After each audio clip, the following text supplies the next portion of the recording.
lama tak jumpa. So sekarang sebelum kita start, macam biasa Kak Cikgu nak kamu switch on kamera kamu.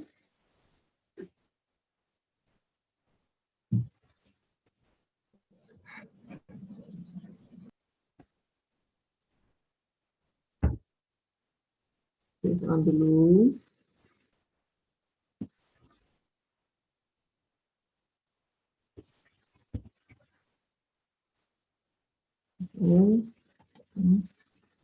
Jangan lupa Jumaat ini deadline untuk kamu punya draft poster kamu. Okay. Entah sebelum pukul 5 petang lah bagi kumpulan yang sudah hantar. Ada 2 ke 3 kumpulan sudah juga hantar mereka punya. Okay. Yang belum tu kena. Adeline, mana kamu? Cikgu tak nampak muka kamu, Adeline.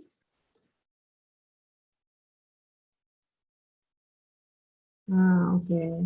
Right. Okay. Kamu boleh tutup kamera.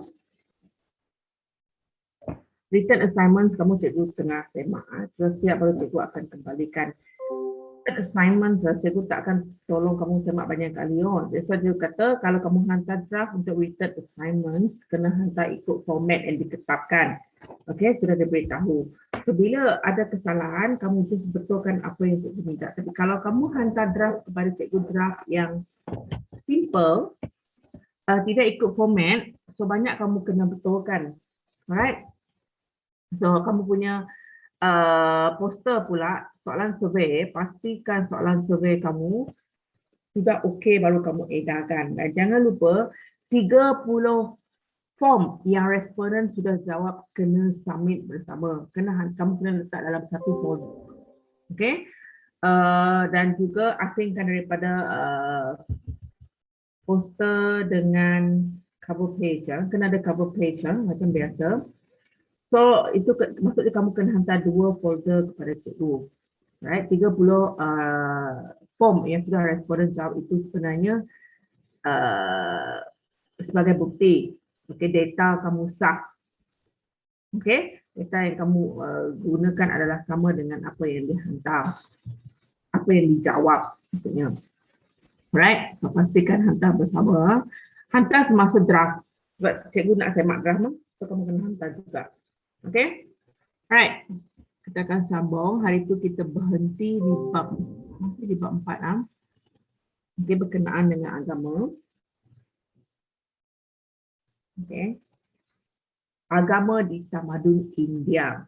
So di tamadun India juga agama terbahagi agama Islam, agama Hindu, kemudian agama Sikh, dan juga di tamadun India juga mengamalkan doktrin Buddhisme.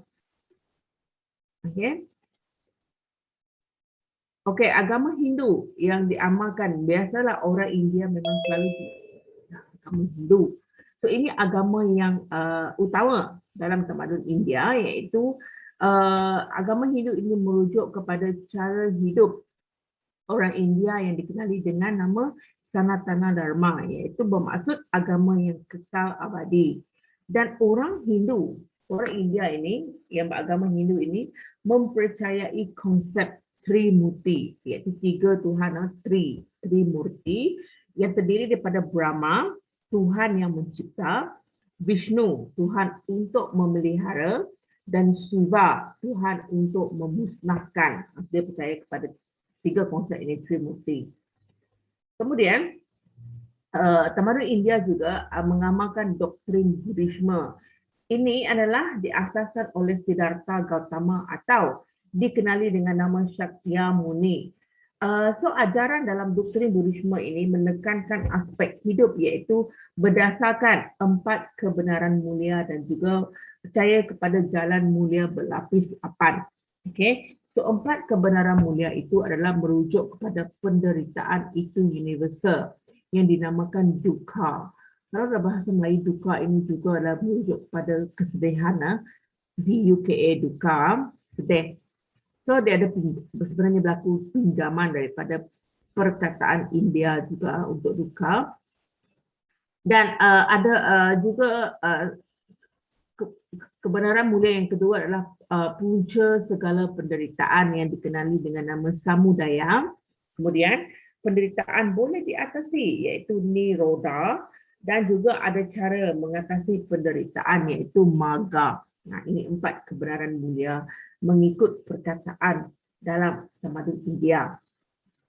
Okey. Kemudian jalan mulia berlapis 8 dalam doktrin Buddhisme adalah pandangan yang betul merujuk pada kefahaman kita, aspirasi yang betul iaitu merujuk pada cita-cita kita, pertuturan yang betul iaitu cara kita bercakap, berkomunikasi, kelakuan yang betul iaitu aksi atau perbuatan, kehidupan yang betul maksudnya bagaimana seseorang itu mencari uang untuk menyara hidup dengan cara yang betul.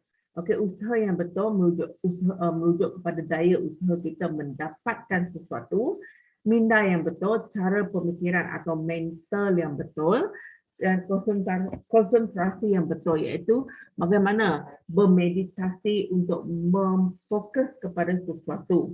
Okey, itu jalan mulia berlapis 8. Kemudian di tamadun India juga ada agama Sikh. Agama Sikh ini dianuti oleh orang Punjabi yang ada di India. Mereka ini beragama Sikh. Di Malaysia juga kita ada orang Punjabi, tetapi mereka tidak ramai. Kaum minoriti di Malaysia.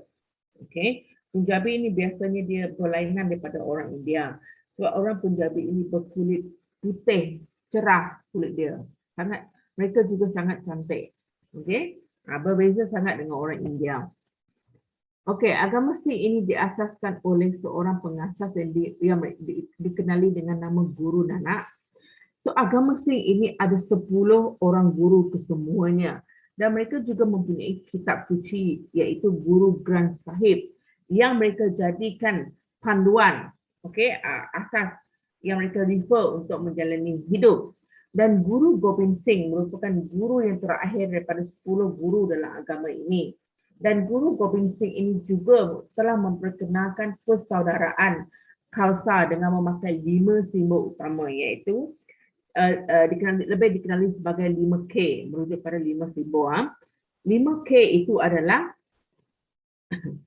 iaitu merujuk kepada kesh, rambut yang tidak dipotong. That's why kalau kamu pernah tengok orang Punjabi atau orang Sikh, kamu tengok lelaki dia dan perempuan dia, semua lelaki dia kamu tak nampak rambut panjang sebab dia balut di kepala. Kamu pernah tengok tak orang Sikh, lelaki yang ada balut kepala dia ada satu bola dekat atas tu.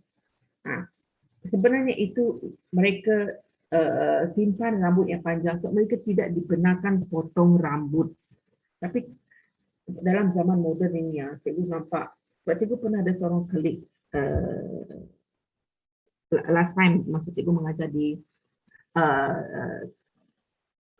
Tunku Abdul Rahman College KL sana, cikgu ada seorang klik berbangsa Punjabi juga.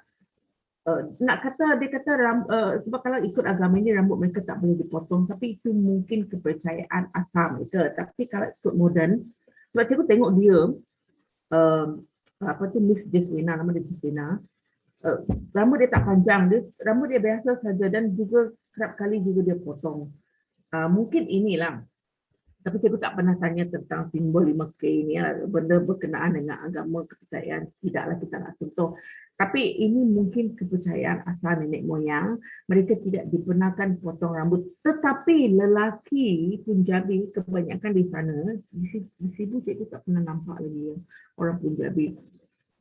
Mereka memang akan pakai benda kain yang dibalut dekat kepala tu, yang ada satu bonjol kecil dekat atas kepala tu. Mungkin memang ini khas untuk lelaki, mereka tak boleh potong rambut. That's why dia balut, sebab lelaki mana boleh dia lepaskan rambut kan. So dia akan balut dalam benda tu, and then yang selebihnya panjang tu dia letak, buat jadi bola, bawa ke atas sikit. Okay? Dia buat macam ban dekat atas kepala. Sebab kalau ikut simbol 5K ini, mereka tak boleh potong rambut lah. Tapi cikgu nampak memang kalau yang cikgu punya klik dulu tu, kawan cikgu memang dia potong rambut lah. Okey, kemudian mereka ada kachera, merujuk pada seluar pendek. Ini mereka pakai kalau tak silap masa ada upacara keagamaan sahaja macam ini. Hari biasa mereka tak pakai macam ini. Tak tahulah kalau orang yang asal dari India. Okey? Kemudian kirpan iaitu senjata, itu pisau kecil seperti ini berbentuk apa tu, dia pendek sikit lah dan bentuk dia macam melentik sikit lah macam ni ya. Kita tengok hujung dia. Kemudian kara merujuk kepada gelang besi. Ini memang mereka ada pakai. Ini memang nampak mereka pakai gelang besi ini. Even lelaki pun ramai yang pakai. Okay. Kemudian kangga iaitu sikat. Mereka pakai sikat ini kerana mereka tak boleh potong rambut. Jadi sikat ini digunakan untuk, ini sikat khas untuk mereka sikat rambut yang panjang. Ada yang berambut panjang memang sampai ke bawah. Memang mereka perlukan sikat khas. Kalau pakai sikat biasa mungkin boleh juga, tapi untuk upacara keagamaan dia memang akan ada sikat khas seperti ini yang dinamakan kangga. Okey. Kemudian di tamadun India juga ada agama Islam. Okey, agama ini dia banyak memperkenalkan sistem masyarakat tanpa kasta. Sebab di India memang mereka still mengamalkan kasta even sampai sekarang pun. Sebab itu memang kepercayaan asal mereka. Memang mereka guna sistem kasta. Tapi untuk mereka yang beragama Islam, sistem kasta ini tidak dibenarkan. Dan mereka agama Islam juga memartabatkan pandang tinggi kedudukan kaum wanita. Sebab kalau ikut sistem kasta di tamadun India, kaum wanita tidak berada di kedudukan yang tinggi. Okay? Dan turut menghapuskan dauri, sebab dalam budaya India, mereka memang bayar dauri, emas kahwin. Kalau kahwin lah. Tapi yang pelik, kalau kaum lain, dauri dibayar oleh lelaki, betul? Mas kahwin dibayar oleh lelaki. Di India, perempuan yang bayar dauri kepada lelaki. Kalau perempuan itu berasal daripada keluarga yang miskin, mereka tidak mampu untuk berkahwin. Okay? Tak mampu untuk berkahwin. Akhirnya mereka hanya akan mereka akan berkahwin kalau mereka dibeli oleh orang kaya dan jadi hamba. Okay? Maksudnya mereka akan yang kurang berkemampuan takkan dapat lelaki yang mereka inginkan di tamadun India kerana sistem dauri. Okay? Dan agama Islam juga mengharamkan amalan sapi dalam tamadun India. Alright, amalan sapi itu adalah agak pelik budaya ini. Kalau suami dia meninggal, perempuan itu kena mati ikut suami dia. Itu amalan sapi. Mana-mana agama bukan Islam memang akan menghalang amalan ini. Okay? So amalan ini sistem kasta diamalkan oleh golongan Brahmin, golongan berpendidikan, Kastria pula golongan pemerintah, Vaishya, pedagang petani, Sudra golongan buruh dan petani, dan Pancama golongan kasta rendah. Ini pembahagian kasta dalam tamadun India. Okey? So ini dalam Islam dihapuskan sebab tak nak ada perbezaan kerana kedudukan. Okey? Kemudian merendahkan kaum wanita, meminta harga yang tinggi bagi dauri majlis perkahwinan. Ialah kalau mereka yang tak mampu memang tak boleh berkahwin. Kecuali kalau dia diambil oleh orang kaya, dijadikan hamba. Dia kahwin memang, tapi dijadikan hamba. Ini amalan sapi yang kita tadi. Isteri yang kematian suami mesti bunuh diri dia untuk dikuburkan bersama suami. Ini satu amalan yang memang tak baik. Okey, kena bunuh diri sendiri. Alright. So ini dihapuskan, tapi sampai sekarang amalan sapi ini sudah tidak diamalkan sebab dia memang satu amalan yang kalau ikut perundangan pun tidak boleh. Okey, dikecam lah. Right? Okey, pencapaian dan sumbangan dalam tamadun India juga terbahagi kepada aspek sains dan teknologi, persuratan dan kesusastraan. Juga terdapat pencapaian dan sumbangan dalam perubatan dan kesenian. Okay. Dari segi sains dan teknologi, okay. Tamadun India mencapai perkembangan daripada segi ilmu matematik, ilmu astronomi, ilmu logam dan fizik. So daripada ilmu matematik, orang India sudah pandai daripada ilmu geometri dengan algebra. Geometri menjadi asas penting untuk mereka bina kuil untuk bersembayang. Algebra pula dalam tamadun India dikenali sebagai ilmu ganitam. Algebra itu tentang pengiraan algebra. Okay? Daripada ilmu astronomi pula, orang India mula mahir dalam pengiraan kalender bulan.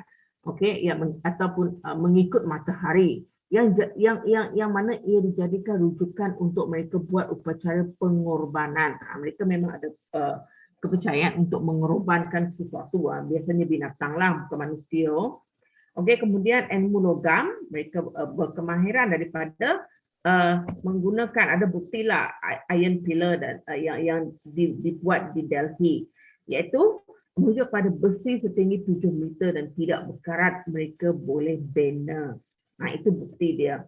Okey, besi yang tak boleh berkarat. Tak tahu besi jenis apa tu yang tak pandai berkarat, sebab biasa besi sudah beberapa tahun dia akan berkarat. Okey, kemudian fizik. Fizik pula mereka mahir daripada alam semesta yang menggunakan 5 elemen, iaitu elemen tanah, air, api, anggina dan juga angkasa, angin, bukan anggina, angin. Alright. Kemudian daripada aspek kesenian, orang India punya kesenian memang sangat menarik, especially daripada segi seni tarian mereka. Orang India sangat unik bila ada seni tarian klasik mereka seperti Bharatanatyam. Okey. Tarian ini kalau kamu belajar ini sangat susah untuk dipelajari. Okey. Kamu tengok. Tapi kalau siapa yang join yoga, dia boleh buat. Sebab seni tarian klasik India dia memang banyak lenturan seperti ini, banyak dia gaya dia lebih more to yoga. Cuma dia yoga plus dengan sikit tradisional klasik. Okay? So tarian ini dianggap sebagai tarian api yang menunjukkan dengan jelas oleh metafizik batin dan unsur api dalam badan manusia. Kamu tengok cara mereka lentikkan tangan, sangat cantik. Okay? Dan dan tarian ini diiringi dengan muzik klasik iaitu Carnatic dan terkenal dengan kelembutan. Walaupun dia macam tarian dia agak kasar, ada yoga sikit saya kata tadi kan, dia sangat terkenal dengan kelembutan dan lenggok badan. Kamu tak lembut, tak boleh lenggok, tak boleh buat tarian klasik India. Okey, boleh cuba tengok dekat YouTube. Kemudian terkenal juga dengan seni muzik, iaitu berkembang seiring dengan, sebab kalau ada tarian yang mesti ada muzik, alright? Berkembang dengan seiring dengan seni tarian, ada kombinasi irama iaitu tala, okey, dan melodi iaitu raga. Contoh alat muzik yang sering digunakan oleh orang India iaitu sitar. Sitar ini kamu tengok agak complicated. Ini memang memerlukan kemahiran. Sanai juga. Jangan kamu kata kamu pandai main recorder boleh main ini Okey, dia tak sama. Tabla. Nah, ini pun memerlukan kemahiran. Dia bukan pam-pam-pam kamu pukul saja, tidak. Dia ada cara. Kamu tengok. Kalau kamu tengok dekat YouTube bagaimana mereka gerakkan tangan mereka pukul tabla. Dia ada gerakan tertentu dan menghasilkan bunyi tertentu mengikut gerakan tangan.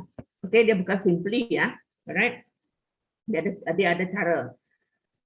Kemudian seni bina juga, orang India juga ada kemajuan daripada aspek seni bina, iaitu bila Sri Ranganathaswamy Temple, iaitu Sri Rangam. Okay? Inilah salah satu kuil terbesar di India yang ada ditutup oleh 7 dinding. 7 lapis dinding, maksudnya 7 lapis dinding. Kamu imagine panas kat dalam 7 lapis dinding. Dan dinding ini tertutup dengan 21 goparams, iaitu menara. Okey, dia bentuk menara ada 21. Dahlah 7 lapis dinding, tutup lagi dengan menara 21. Okey, ini sangat menarik kuil ini sebab banyak pilar di dalamnya. Okey, Hall of 1000 Pillars. Okey, jumlah sebenarnya adalah bukan 1000 ada 953, tapi dipanggil Hall of 1000 Pillars saja. Okey, so kuil ini ada peraturan, ada perancangan, ada juga pemilihan tapak. Dia orang India ni percaya pemilihan tapak dia mesti di tempat yang sesuai. Mereka ada percaya sesuatu lah, okey. Menurut mitologi dan juga astronomi. Dan kuil ini berbentuk bulat dan ada juga 4 segi. Binaan dia sangat complicated lah begitu. Kamu tengok daripada gambar saja kamu tahu lapisan yang banyak, okey. Struktur seni bina dia kadang-kadang ada seolah-olah seperti kereta kuda menara piramid, banyak bentuk. And then ada bentuk binatang atau burung dan juga pintu masuk kuil dia. Kamu tengok pintu masuk kuil dia. Bukan satu, ada banyak. Ini satu, dua, tak tahu lagi di belakang sana. Okay, dia ada keunikan daripada situlah. Right? Tapi tak tahu dekat dalam dia macam mana. Kemudian, kalau di India juga maju daripada aspek persuratan dan kesusasteraan. Iaitu daripada persuratan, hasil penulisan dia sangat indah dengan bunga-bunga bahasa puitis dan ada imajinasi yang baik. Ini bagi mereka yang orang yang pandai tulis pantun, puisi, dia sangat pandai bermain dengan bunga bahasa. Daripada kesusasteraan juga, contoh di Amir Khusro adalah seorang penyair ataupun jaga yang masyhur yang terkenal dengan cinta pada negara merupakan sebahagian daripada iman. Okey, itu dia punya syair lah. Kemudian terkenal dengan translation iaitu terjemahan, iaitu Ramayana, Mahabharata, okey, dan Bhagavata Purana diterjemah, ditranslate ke dalam bahasa Bengali. Mahabharata dan Rajataragini menurut sejarah Kashmir, mereka translate ke bahasa Parsi supaya lebih difahami oleh kebanyakan orang. Right? Kemudian juga maju daripada aspek perubatan. Ini bermula pada zaman Vedic. Dulu lah, kalau dulu pada zaman itu hanya ada ilmu sihir atau ilmu hitam. Kemudian bertukar kepada unsur perubatan seperti fisiologi dan mula ada ilmu pernafasan melalui yoga. Ini kalau yang meditasi lah, meditation lah. Kemudian wujud teks-teks perubatan India yang dikenali sebagai cakra dan diperkenal dan dijadikan sumber rujukan utama untuk perubatan dalam tamadun India. Okey. Kemudian kita beralih kepada interaksi tamadun India, ketamadunan dengan tamadun India. Okey. Ini melalui penyebaran agama, iaitu bertukar kepercayaan dalam beragama antara penduduk setempat dalam tamadun India. Sebab mula-mula dulu hanya ada kepercayaan, and then baru ada agama. So, jika dulu kebanyakan mereka percayakan kepercayaan animisme, tak ada Tuhan, menyembah benda yang ada di sekeliling. Kemudian, mereka dalam kepercayaan animisme ini, mereka percaya wujud roh dalam setiap benda. Batu ada roh, sungai ada roh, pokok ada roh, itu animisme. Tapi kemudian masuk agama Hindu, mereka mula mengamalkan agama Hinduisme sebagai salah satu kepercayaan yang mereka anuti dalam hidup. Okey. Kemudian interaksi kedua adalah sistem pemerintahan, iaitu konsep dewa raja telah diguna pakai, yang mana mereka membesarkan keagungan dewa-dewi dan mengaitkan raja dengan jemaah Tuhan. Maksudnya mereka percaya raja itu adalah wakil Tuhan, menjema daripada Tuhan dan jadi raja. So, tamadun ini mula mengadakan upacara pertabalan raja secara besar-besaran. Dan mereka mengangkat, menghormati kedudukan raja sebagai yang tertinggi dengan memperkenalkan panca persada, iaitu inilah satu upacara bersiram, upacara mandi, bersiram tu mandi, raja dengan isteri dia sebelum dilantik menjadi raja. So dalam satu upacara perayaan istiadat tabah raja atau kerana bersiram dua pengantin, diraja sebagai mengakhiri kerja perkahwinan. Okey, dia bagi mandi dulu sebelum naik jadi raja ataupun mandi untuk perkahwinan raja. Itu yang mereka buat. Kemudian interaksi ketamadunan berlaku juga dalam struktur masyarakat, iaitu ada konsep sistem kasta atau susun lapis masyarakat ini mempunyai pemisah jelas antara golongan atasan bangsawan dengan golongan biasa. Ini cuba dihapuskan. Jadi diperkenalkan sistem feudal dalam kehidupan bermasyarakat. Tak nak ada sistem kasta. Tapi sistem kasta ini still kuat dalam tamadun India. Masih ada pembahagian. Tak boleh dihapuskan. Sebab ini memang sudah, macam benda yang sebati dengan masyarakat India. Itu still ada, Even sekarang, kalau mereka pilih jodoh untuk anak pun, mereka still tengok kasta. Even di Malaysia sendiri, dia akan tengok kasta untuk jodoh anak. Dia tak mau orang bawahan kahwin dengan orang atasan. Tidak. Berlaku di Malaysia, still ada kasta. Memang benda kasta-kasta ini tak boleh dihapuskan dalam kehidupan masyarakat India. Okey. Kemudian interaksi dalam adat resam dan budaya juga turut berlaku. Okey, iaitu kedatangan agama Hindu mempengaruhi adat resam dan budaya. Termasuklah ini masuk dalam budaya perkahwinan masyarakat Melayu. Tengok ini sebenarnya actually Renjis ini budaya perkahwinan masyarakat India masuk dalam masyarakat Melayu. Tabur beras dan berinai, budaya asal masyarakat India. Okey. Kemudian interaksi dari segi budaya bila berlaku pengaruh bahasa Sanskrit terhadap tamadun Melayu daripada peminjaman bahasa dalam agama dan falsafah. Bahasa-bahasa inilah membaca sendiri juga peminjaman bahasa istilah abstrak bahasa Melayu daripada bahasa Sanskrit India. Kemudian begitu juga hubungan kekeluargaan, perkataan dia, peminjaman daripada bahasa Sanskrit di India ke dalam bahasa Melayu. Ini contoh dia. Kemudian turut berlaku interaksi dalam kesusasteraan, iaitu karya kesusasteraan Sanskrit mempengaruhi beberapa etik dan mitos, iaitu bila sastra Ramayana dan Mahabharata juga diadaptasi dalam kehidupan sesetengah masyarakat India yang ada di dunia. Okey. Alright, relevansi tamadun India dengan tamadun Melayu ini kita sambung sebentar lagi sebab kita punya Zoom ini tinggal 4 minit lebih. Dia ada sikit lagi tapi tak cukup masa ini. So 10:40 kamu masuk balik, boleh? Kita refresh Zoom. So kamu rehat sekejap lah, minum air ke apa ke. Okay, 10:40, tak perlu cikgu tunggu 10:40 semua masuk balik.